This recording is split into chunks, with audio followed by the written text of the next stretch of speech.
హరిహరపుత్ర అయ్యప్ప స్వామి భక్త బృందం పాదయాత్ర కేరళ రాష్ట్రంలోని శబరిమల అయ్యప్ప స్వామి సన్నిధికి చేరుకుంది.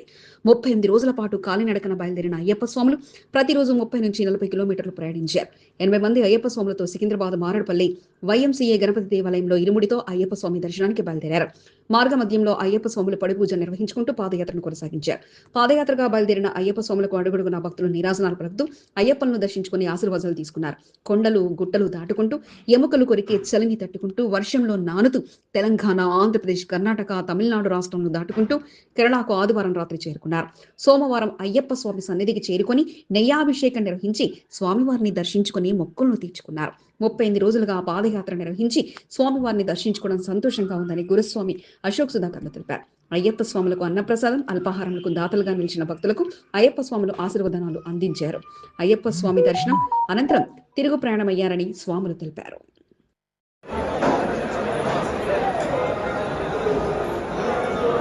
స్వామియే శరణమయ్యప్ప, స్వామి శరణం, స్వామి శరణం, స్వామి స్వామియే శరణమయ్యప్ప. మా ఈ హరిహరపుత్ర అయ్యప్ప స్వామి భక్త బృందం మహాపాదయాత్ర 2వ తారీఖు మేము సికింద్రాబాద్ నుంచి శబరిమల వరకు పాదయాత్రగా బయలుదేరాం స్వామి. మా ఈ శబరిమల పాదయాత్ర నిన్న 8వ తారీఖు మాకు అయ్యప్ప స్వామి దర్శనం జరిగింది స్వామి. ఇవాళ 9వ తారీఖు నయాభిషేకం జరిగింది స్వామి. మా ఈ పాదయాత్ర సక్సెస్ఫుల్ గా కంప్లీట్ అయింది స్వామి.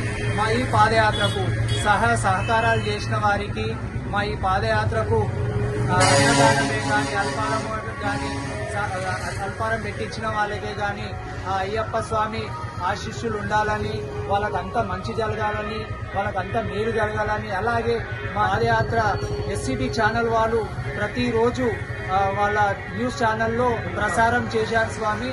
ఆ న్యూస్ ఛానల్ వారికి మా ధన్యవాదాలు తెలుపుకుంటున్నాం స్వామి. ఓం శ్రీ స్వామియే శరణమయ్యప్ప.